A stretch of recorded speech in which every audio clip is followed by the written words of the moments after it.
Praise lord అందరికీ. ఈరోజు అపోస్తుల కార్యములు 4వ అధ్యాయము చదువుకుందాము. ప్రారంభిస్తున్నాను. వారు ప్రజలతో మాట్లాడుచుండగా యాజకులను, దేవాలయపు అధిపతియు సద్దుకయ్యులను వారు ప్రజలకు బోధించుటయు, యేసుని బట్టి మృతులలో నుండి పునరుద్ధానము కలుగునని ప్రకటించుటయు చూచి కలవరపడి వారి మీదికి వచ్చి వారిని బలత్కారముగా పట్టుకొని సాయంకాలమైనందున మరునాటి వరకు వారిని కావలిలో ఉంచిరి. వాక్యము వినిన వారిలో అనేకులు నమ్మిరి. వారిలో పురుషుల సంఖ్య ఇంచుమించు 5,000 ఆయెను. మరునాడు వారి అధికారులను, పెద్దలను, శాస్త్రులను యెరూషలేములో కూడుకొనిరి. ప్రధాన యాజకుడైన అన్నయు, కయపయు, యోహానును, అలెగ్జాంద్రును, ప్రధాన యాజకుని బంధువులందరూ వారితో కూడా ఉండిరి.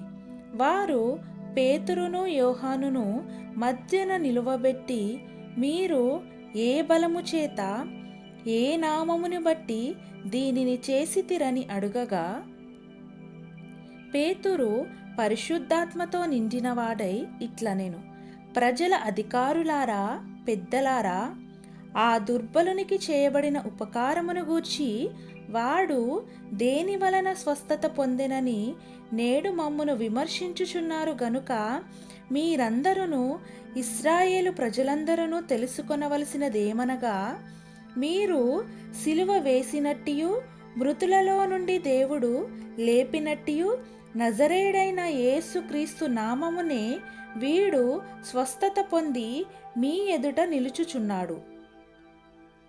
ఇల్లు కట్టువారైన మీరు తృణీకరించిన రాయి ఆయనే. ఆ రాయి మూలకు తలరాయి ఆయను. మరి ఎవని వలనను రక్షణ కలుగదు. ఈ నామముననే మనము రక్షణ పొందవలెను గాని ఆకాశము క్రింద మనుషులలో ఇయ్యబడిన మరి ఏ నామమున రక్షణ పొందలేము అనెను. వారు పేతురు, యోహానుల ధైర్యమును చూచినప్పుడు వారు విద్యలేని పామరులని గ్రహించి ఆశ్చర్యపడి వారు యేసుతో కూడా ఉండిన వారని గుర్తెరిగిరి. స్వస్థత పొందిన ఆ మనుష్యుడు వారితో కూడా నిలిచిండుట చూచి ఏమీయూ ఎదురు చెప్పలేకపోయిరి. అప్పుడు సభ వెలుపలికి పోండని వారికి ఆజ్ఞాపించి తమలో తాము ఆలోచన చేసి, ఈ మనుష్యులను మనమేమి చేయుదుము?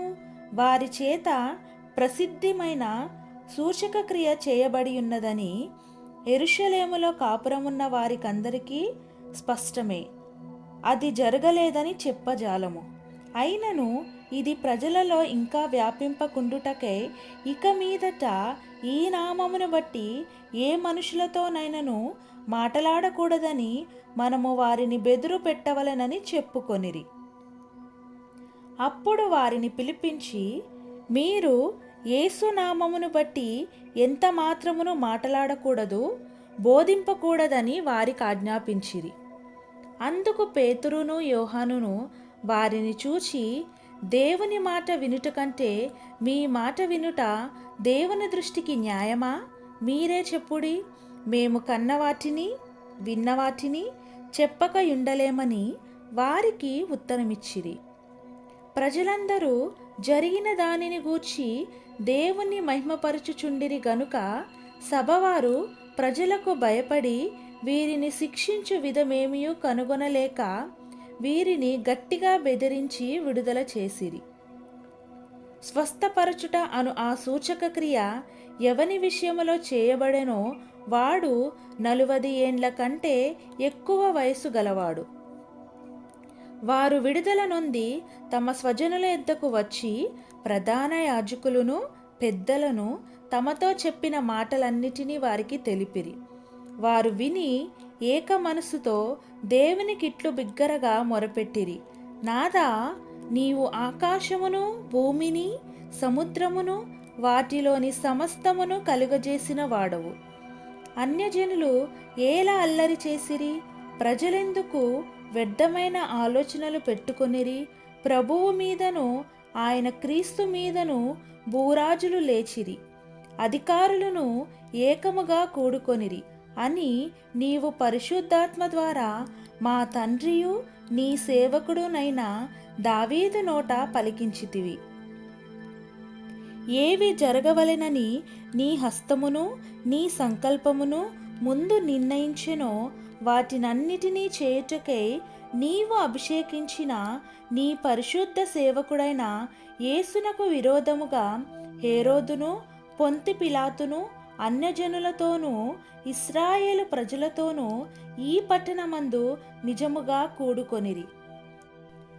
ప్రభువా, ఈ సమయమునందు వారి బెదిరింపులు చూచి రోగులను స్వస్థపరచుటకును నీ పరిశుద్ధ సేవకుడైన యేసు నామము ద్వారా సూచక క్రియలను మహత్కార్యములను చేయుటకును నీ చేయి చాచియుండగా నీ దాసులు బహుధైర్యముగా నీ వాక్యమును బోధించునట్లు అనుగ్రహించుము.